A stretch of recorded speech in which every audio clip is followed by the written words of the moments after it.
Hello friends.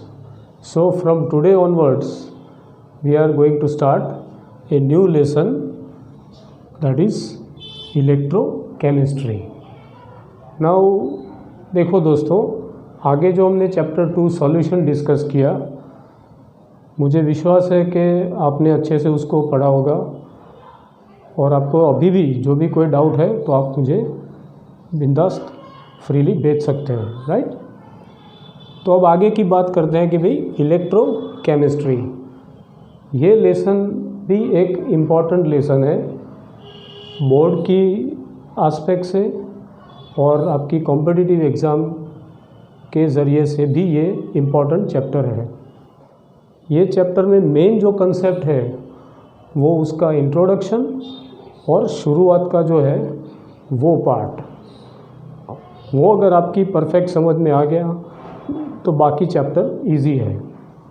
दिखने में शायद आपको लंबा लगे, लेकिन चैप्टर मेरी मानो तो इजी है, प्रोवाइडेड आपके कंसेप्ट क्लियर होने चाहिए और थोड़ी प्रैक्टिस होनी चाहिए, राइट। इस चैप्टर में थोड़े न्यूमेरिकल्स भी होंगे, तो वो भी कई बार फ्रीक्वेंटली बोर्ड एग्ज़ाम में या गुड सेट JEE नीट में पूछते हैं, राइट। लेकिन सारा अभी भी मैं कहता हूँ कि कंसेप्ट पर ज़्यादा है, राइट। तो चलो उसकी शुरुआत करते हैं एक कंसेप्ट से।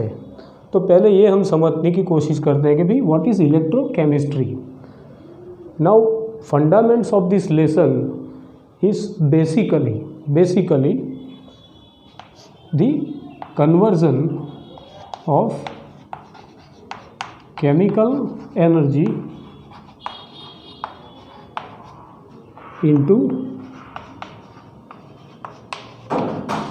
Electrical energy. तो ये एक इसका बेसिक कंसेप्ट है कि भाई केमिकल एनर्जी का कन्वर्जन इलेक्ट्रिकल एनर्जी में कैसे होता है। तो ये इसकी एक डिटेल स्टडी है। अब हम सिंपल एग्जांपल से लेके चलें तो केमिकल एनर्जी इलेक्ट्रिक एनर्जी में कैसे कन्वर्ट होती है। तो हम सब यूज़ करते हैं अपना मोबाइल फ़ोन, तो उसमें एक बैटरी आती है। बैटरी में क्या होता है, तो केमिकल्स होते हैं, केमिकल कंपाउंड्स, राइट। जो पेंसिल सेल मिलता है, जो हम रिमोट कंट्रोल में डालते हैं, घड़ी में डालते हैं, राइट। तो ये सारे जो डिवाइसेस हैं वो एक इलेक्ट्रिक एनर्जी से चलते हैं और उसको चलाने के लिए ये बैटरी या सेल जो भी, अब कार है तो कार में भी बैटरी है, तो उसका शेप या स्ट्रक्चर शायद अलग हो सकता है, लेकिन उसका जो बेसिक कंसेप्ट है वो है conversion of chemical energy into electrical energy.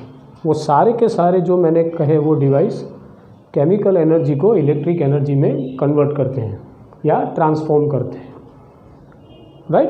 दूसरे बहुत सारे के हमारे बॉडी में जो नर्व सेल हैं, नर्व्स, पूरी जो नर्वस सिस्टम है वो भी एक इलेक्ट्रिक सिग्नल पे काम करती है। कि जैसे हम बोलते हैं सेंसिस, तो इम्पल्सिस जो जाते हैं, मैसेज जो जाता है ब्रेन में या ब्रेन में से मैसेज आता है, तो उसमें भी फंडामेंटली रिसर्च से ये पता चला है कि ये सारे इलेक्ट्रोकेमिकल रिएक्शन है, राइट।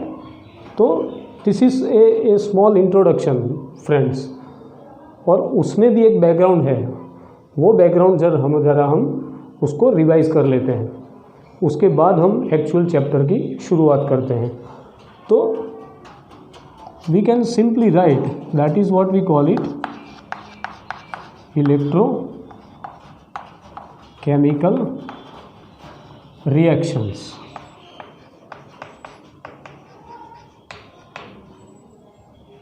मीन्स वो रिएक्शन जो ज़्यादातर इलेक्ट्रिसिटी जनरेट करते हो। उसमें भी एक बहुत बड़ा फंडामेंटल रिएक्शन है जो हम सब जानते हैं, लेकिन आज उसका हम थोड़ा रिवीजन करेंगे, वो है रेडॉक्स रिएक्शन,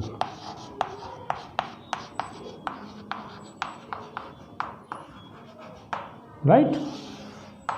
तो याद करते हैं कि what is a redox reaction. So redox reaction is basically consist of two reactions, which are, so one is oxidation and another is reduction. और हम ये भी जानते हैं कि ये दोनों एक साथ होते हैं, means isolated oxidation isolated reduction शायद नहीं है. जब भी ऑक्सीडेशन होता है तो रिडक्शन होता है, जब रिडक्शन होता है तो साइमल्टेनियसली ऑक्सीडेशन होता है. अब उसकी डेफिनेशन हम ज़रा रिवाइज कर लें. तो what we call it the oxidation and reduction reaction. तो देखो दोस्तों कि दो तो वेरी ऑपरेशनल डेफिनेशन हम बोलते थे कि addition of oxygen, removal of hydrogen, that is called oxidation, and addition of hydrogen and removal of oxygen, that is called reduction reaction. अब उससे एक स्टेप आगे दो हम डेफिनेशन या दो कंसेप्ट से चलते थे. So when we call it oxidation, we used to say that there is a loss of electrons, right. जब कोई स्पीसीज इलेक्ट्रॉन लूज़ करती है तो हम बोलते हैं उसका ऑक्सीडेशन नंबर भी चेंज हुआ उसके ज़रिए. But fundamentally let's say loss of electron is we call it oxidation. And एक और डेफिनेशन हम उसके साथ जोड़ते थे कि इंक्रीज इन ऑक्सीडेशन नंबर,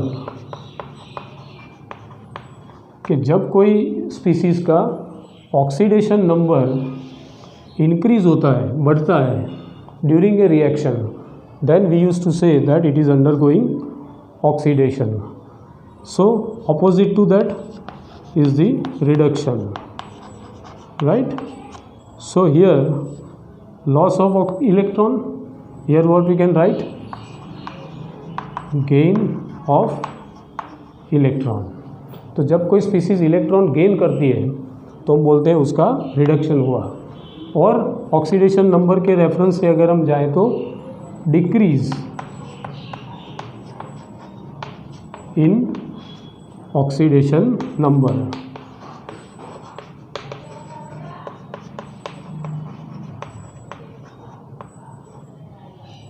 तो उसको हम बोलेंगे कि इसका रिडक्शन हुआ.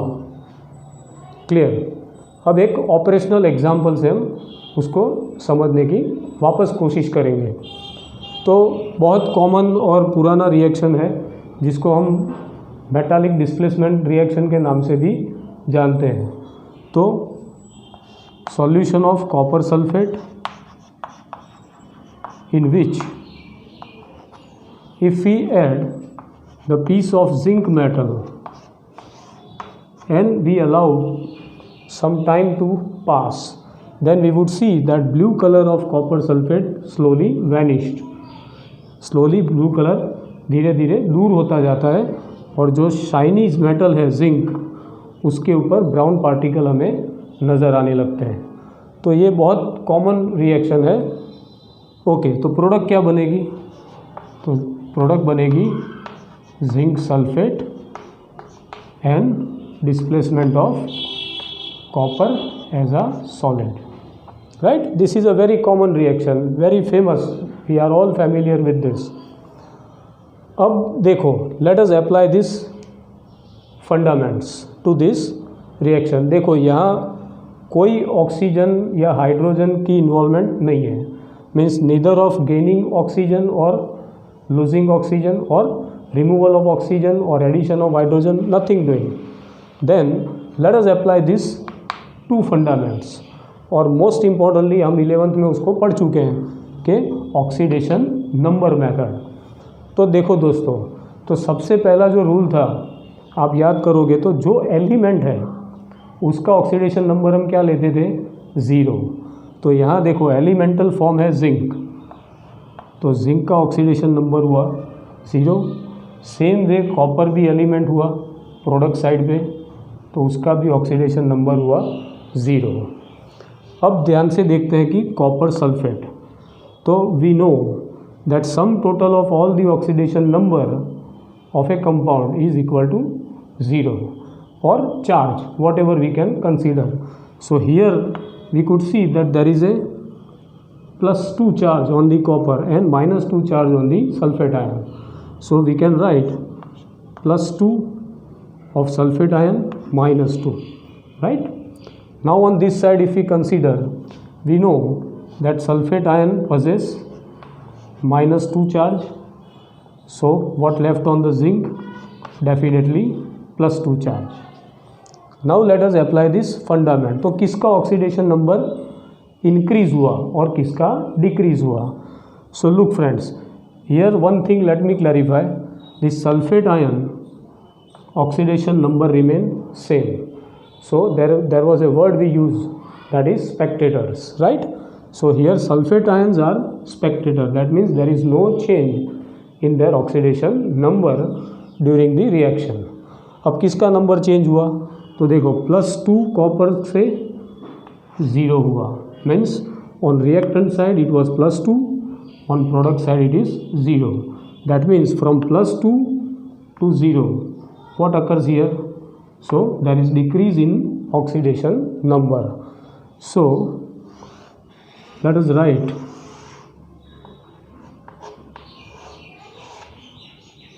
तो इसका क्या होगा? Let us write this is as reduction, right? चौक पे थोड़ा गड़बड़ है. Okay, now let's focus on zinc. So from 0 the number has increased to +2. तो 0 में से +2 हुआ, तो increase in oxidation number refers to oxidation, right? So now we can say that this reaction from these two point of view is a redox reaction. So here zinc is undergoing oxidation, that means zinc from 0 oxidation number to +2, and copper from +2 it has reduced to 0. So now let us think what could have been happened. अब कोई भी suppose यहाँ से zinc है, +2 कब बनेगा? This is an atom, this becomes an ion. So we know that ions are formed by the losing or gaining of electrons. So here +2 charge, that means the zinc must have lost electron, and this 2 number suggests that it has lost 2 electrons. So let's write for simplicity that here zinc solid becomes zinc ion +2 aqueous, right? And loss of 2 electrons, right? तो यहाँ zinc ने 2 electron lose किए और zinc ion बना. Same way if you think of copper, so copper is already an ion, right, in aqueous form. So Cu aqueous +2. अब +2 में से 0, that means जो इलेक्ट्रॉन उसने लूज किए थे +2 बनने में, वो इलेक्ट्रॉन उसने वापस ले लिए या तो गेन कर लिए. तो कितने गेन किए? 2 electrons. So that becomes copper solid. So here +2 to 0, here from 0 to +2. So this is undergoing oxidation and this is undergoing reduction. Now using these same fundaments, friends, the entire chapter is been framed out. That is why I felt it is necessary to just recall our past knowledge. जो पुराना knowledge है उसके connection में ये है. देखो अभी मैं बताता हूँ दोस्तों, चैप्टर सिंपल है, कंसेप्चुअली आप क्लियर रहिए और प्रैक्टिस करिए. चैप्टर बिल्कुल इजी है, कोई डिफ़िकल्टी नहीं है, राइट?